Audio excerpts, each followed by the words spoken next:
We ask a startup how they're going to grow, how they're going to get users, and they look at us like it's the first time they've ever heard that question. Bad sign. So some sensible idea to try here first. Paul Buchheit once spent a bunch of time looking, one of the YC partners, spent a bunch of time looking at the traits of our best founders and tried to distill down what they were.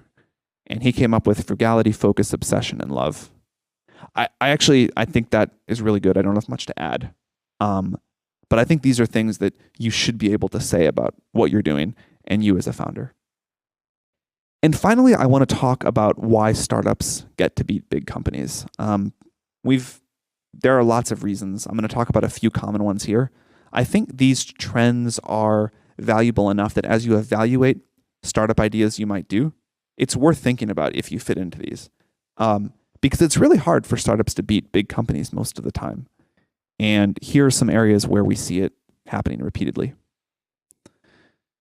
So I think one difference is if you are a product manager at a big company and you want to do something that sounds like a bad idea but is a good idea, you have to get everybody from your boss, sometimes all the way up to the CEO, to say yes. So one no can kill you. If you're a startup, you can go to YC Demo Day. Any number of the thousands of investors can say yes, and you get to have a crack at it. So it's a very different mindset. And for those ideas that sound bad but are good, because of this phenomenon, this one no versus one yes, startups can win. In fact, startups usually do beat big companies in that category of ideas. So look for ideas that sound bad but are good, and where you are much more likely to get one yes than someone at a big company is to get all yeses. Another area where startups usually beat big companies are in very fast-changing markets. Startups' great advantage is in agility and speed.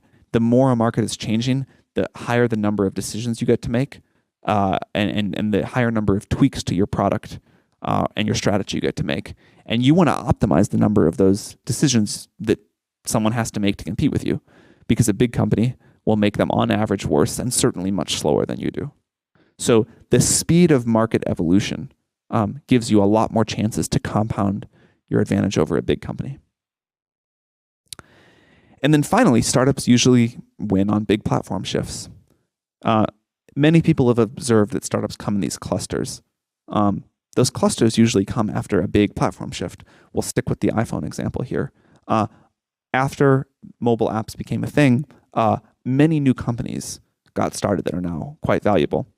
And one of the reasons here is, most large companies work on sort of an annual cadence at least.